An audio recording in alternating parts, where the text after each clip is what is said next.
Hi YouTube, I'm back. For all my returning subscribers, it's really good to see y'all again. For everybody that's new, welcome to my channel. Today I'm really excited to do this video.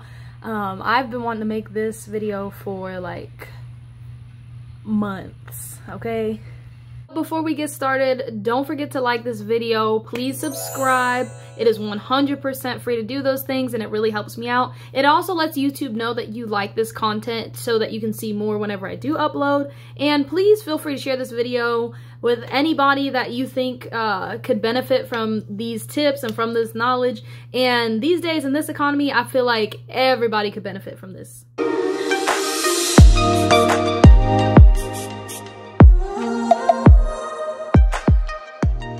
Yep, as you can tell by the title, I'm going to be teaching you some ways to save money and specifically what I do to save money. These are things that I do year-round, tips that I actually do follow and just kind of, it's like second nature. I've pretty much just turned this into a lifestyle, being able to save money, because one of my long-term goals for myself is to be financially free from debt, to be financially stable, to be able to do what I want when I want with my money. And there's no way to do that other than to save more than you're spending. The first tip I'm going to give you guys, I know this is going to be a deal breaker for a lot of people.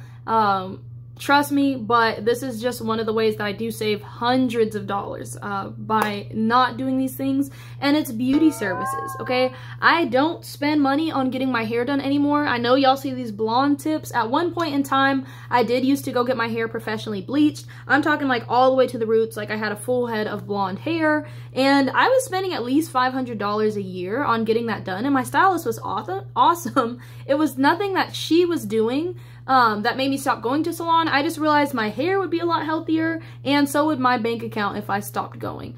Also, I don't get my nails done. As you can see, my nails are short and simple, but they are shiny and healthy because I do maintain them at home. Occasionally, I will paint them with some nail polish I have here at the house, but when I see people out here spending anywhere from like $50 to $100 on a full set of nail, I'm just, no, I would much rather keep that money for something else that I need. I also, these are my real lashes. I don't get lashes done or anything like that. I also whiten my teeth at home. I've never had my teeth professionally whitened. I know all of those services included. If you're someone that gets those things done on a regular basis, you go out to a makeup artist and get your makeup done. You go and get your hair done up all nice and pretty. It looks good, but it's a lot of money. And if you're somebody that is trying to save money, which if you're on this video, I'm assuming you are, that is one of the ways that you can cut costs. Maybe learn how to do those things at home if you're able to. Maybe try practicing doing nails on yourself. You know, trying to do your hair at home. I mean, don't go crazy with it. I'm not going to sit here and tell everybody go, you know, bleach your hair at home, you know, because you don't want to be looking, you know, bald-headed because you wanted to try something new. But moving on, when it comes to purchasing something, buy used whenever possible. Obviously, not everything you want to buy secondhand, but when it comes to things like clothes, for example, I love to go to a good thrift store or a secondhand store. There's so many times when I've been to like a Plato's Closet or a, you know, Goodwill or something like that, some kind of thrift store, and I find something that's brand new, like with the tags on it and everything, and they're selling it for, you know, 40 to like 60% cheaper than it was at the store, all because you're buying it secondhand.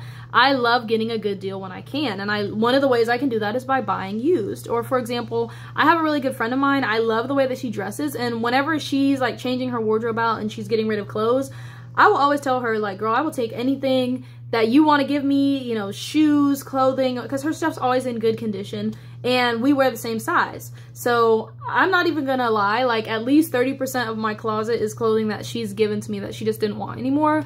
And sometimes it has been stuff that's brand new. So anytime that you have an opportunity to get something for cheaper, all because it's used, go ahead and take advantage of that. Even furniture, like when I moved, I know one of the biggest things that you'll spend money on is buying new furniture, like tables, couches, dressers, patio furniture, all that stuff. You're gonna spend a lot of money on that. Even appliances, like if you know someone that's throwing out a perfectly good washer and dryer, even if they're gonna give it to you for a couple $100, go ahead and take it, because I know, like, my washing machine broke in the summertime and buying a new one was like $600. And if I know somebody that would have been getting rid of one at the time for like $200-300, I would have taken it in a heartbeat, you know, as long as I knew it was in good condition still. Which, whenever I was 18 and I moved out of my parents' house, I did get a washing machine that was a little bit older, and the dryer was a little bit older as well, but that was money I did not have to spend on going out and getting a new appliance. Another big ticket item that saves you, this one's gonna save you thousands of dollars to buy used, is buying your car. I personally have never bought a new car. The cars that I have owned in the past, my first car I found on Craigslist was in great condition. I owned that car for about 4 years, and then after that I ended up getting a used car from the dealership. This car was only like a couple years old at the time. I think it was like 3 years old. And it had pretty low miles. But one of the things I learned was when it comes to buying a new car, as soon as you drive it off the lot, it depreciates in value by hundreds of dollars. Just by driving it off of the dealership's lot. So you're saving so much money by buying used, and usually you can get a little bit better of a deal when you go into a dealership and buy used, because you can get some other things thrown in with it, like a maintenance plan. You know, you get free oil changes for the next 3 years or something like that, or something that's covered under a warranty. But I personally just don't see the point in buying a brand new car when I can get the same car with, you know, maybe 20,000 miles on it, and they're selling it for like $4,000 or $5,000 cheaper. I mean, it just depends on, you know, the dealership, of course, and the car. But buying used, I'm always gonna say, when it comes to cars, unless I win the lottery or something, I'm gonna buy used when I can. Now, if you're saying that don't work for me either, I don't want anything that's used, I don't want anything that somebody's already had, then if you must buy new, like, buy when it's on sale, buy when there's a good deal. So for example, like we were talking about clothes, if you can go to, if you have a TJ Maxx or Marshalls, like, I love Marshalls. Whenever I was shopping for things for my home, I got so much stuff from Marshalls.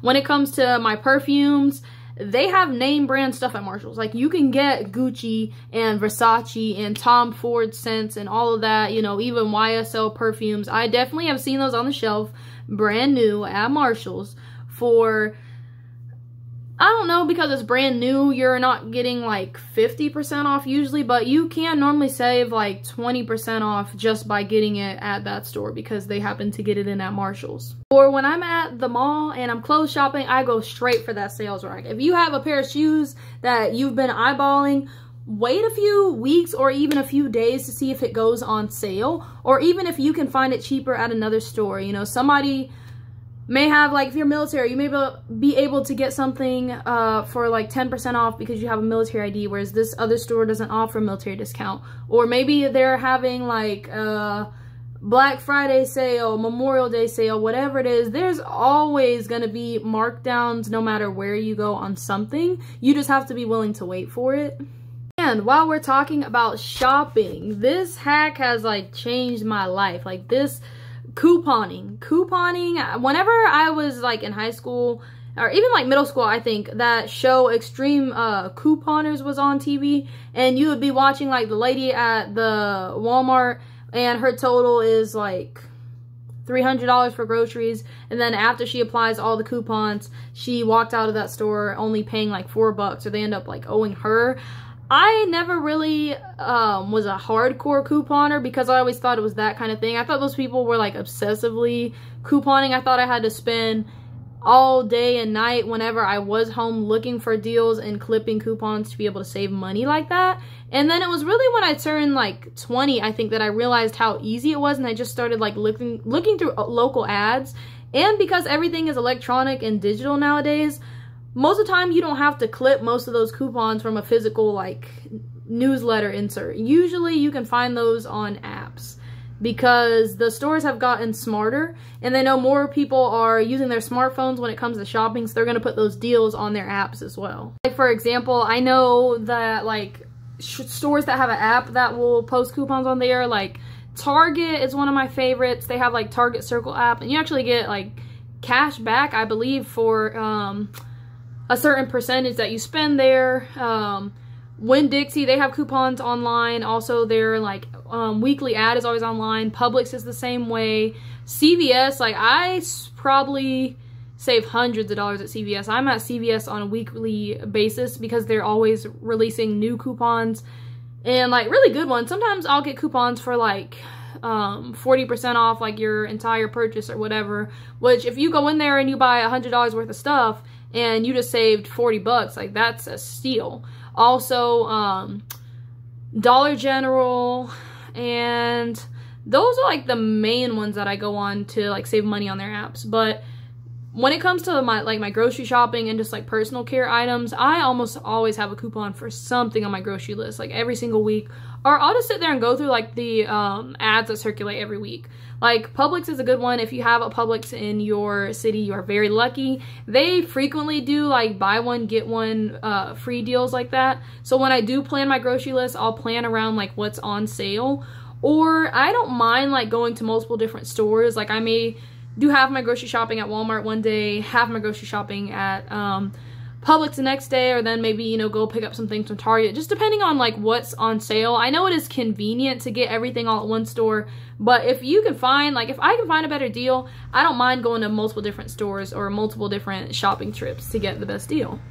Also, you want to go ahead and plan for birthdays and holidays in advance as far as gifts. So me personally, I like to have, I say about 75 to 80% of my Christmas shopping done by Thanksgiving.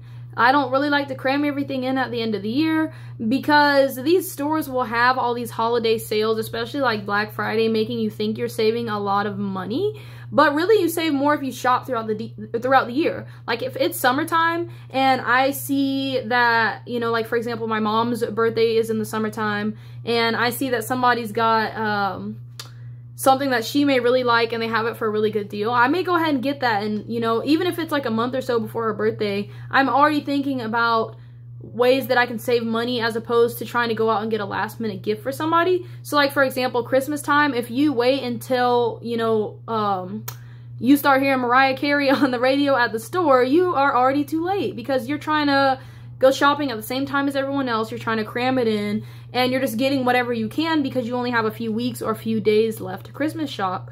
Whereas I'm not stressed about it whenever I usually have it done before Thanksgiving because I'm just kind of buying things as I see them and as I am able to, instead of feeling pressured to buy everything at once, because you're going to end up spending more money when, you know, something may be a little bit out of your budget. And let's say maybe you plan to spend like $50 to $100 per person and you see this one gift for somebody and it's like $120 and you're thinking, I haven't even thought about what to get this person yet. Like I know it's a little bit out of my budget, but I don't have long left, so I'm just going to get it. You end up just saving when you're thinking about those gifts year round. You know, if your significant other has a birthday coming up in 3 months, why don't you go ahead and start, you know, looking for a gift for them now instead of waiting until a couple days before their birthday to run out to the mall and go get them something. The thing is side hustles, okay? We love side hustles. If we want to save more money, we want to be also bringing more money in. So surely there's something you're good at, something that you can do in your spare time to bring a little bit of extra money in. If it's writing, if it's YouTube, if you are a photographer, if you are babysitting, you know, you're out here doing lawn work, whatever it is that you're able to do in your spare time. I know I have a couple side hustles that I do that I can bring in at least an extra $100 a month or more, you know, just depending on how much time I'm willing to put into my side hustles. Like one of those things, for example, is doing surveys online. Whenever I'm at home and I'm relaxing and I'm watching, you know, I'm streaming TV or movies or whatever, I know when I'm just sitting there with my phone in my hand, like scrolling through Facebook, there's something I can be doing, you know, that could be earning me money. So one of the survey websites I use is Swagbucks, which I will post like a referral link down below if you want to check that out. And another one is Inbox Dollars. I know Swagbucks, though, I've been using for the longest amount of time. I've been using that since I was in high school. And basically you can watch videos, you can do surveys, you can even get cash back for like shopping online. They just have a whole bunch of tasks that you can do, not on any specific deadline. You can just do it as you please. And that money just sits there for you to redeem it whenever you're ready for gift cards. Like, so for example, I usually end up redeeming my Swagbucks for Walmart gift cards because I can use that to get groceries. You can also use it for, they have so many. I think they have Ulta, they have Sephora, they have Adidas gift cards, Home Depot gift cards. You can get like Starbucks gift cards, whatever it is that you want to use that, you know, extra income for, you can use it for that. even like when I started doing it in high school, I was able to make like anywhere from like $30 to $60 a month doing that, which whatever your side hustle is, even if you're, you know, say only bringing in an extra 60 bucks a month, for me, that's my water bill. So if I can, you know, pay an extra bill every month and put that extra money back into my savings, I'm all about it. So just find something that you can do, even if it's just passive income, to make you a little bit of extra money on the side. Also, take advantage of things that you can do for free in your city that don't require you to travel very far. All you gotta do is just get there and enjoy it. So beaches, I love going to the beach. All you gotta do is pay, it's like $2 to get on the beach, and then you're there for the day. Like, pack a cooler with some snacks, bring a good book, bring your friends, and you have a full day ahead of you. And you're not spending any money to enjoy the beach unless you want to spend money going out to eat or, you know, shopping while you're there, whatever. Or even like parks. I love like just going for a walk in the park. I love being outdoors when the weather is nice, and finding things to do for free saves you a lot versus like going bowling, going to the movies, going to the skating rink, things like that, where you're gonna end up spending like at least 10 to 20 bucks to just to get into those places. Like, for example, I know downtown here we have like a lot of bars that will host like a bingo night or trivia or karaoke or open mic, like stand-up comedy and things like that, that are 100% free. That way, if you do go to those things, you may only be spending money on like maybe grabbing a drink or something while you're there. But as far as like the entertainment, it's 100% free, and it just gives you a chance to get out the house and have fun with your friends or family or whoever you want to go with that you are not spending a lot of money on. Lastly, I'm going to leave you with this. Avoid spending money on things just because. Not even necessarily things that you don't need, but things that you don't even want. If someone's pressuring you to make a purchase because they have the newest phone that just came out, or they just upgraded their car, and you're totally fine with what you have and everything is in great working condition, don't feel like you need to just go out and spend money to keep up with the trends, or, you know, you get home and you're like, I didn't even really want to spend the money on that. Because if you work hard for every single penny that you have, then why throw it away for experiences that you don't even enjoy or things that you don't even value?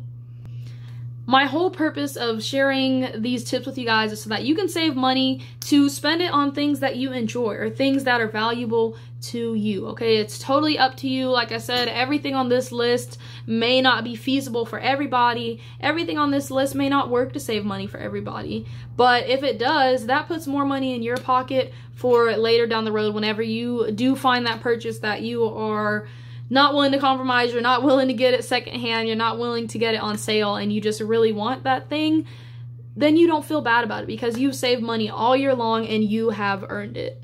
And that's all. Thank you so much for watching. I appreciate your support as always. If you haven't checked out my other videos, feel free to watch everything else on my channel. And yeah, I'll catch you guys in the next one. I look forward to discussing more topics like this one with you guys. I do actually have a vacation that I'm planning for, and so I look forward to doing a similar video about how to save money on vacations and when you're traveling, things that you can do to make your money go a little bit further. So stay tuned, and I'll look forward to seeing you guys next time.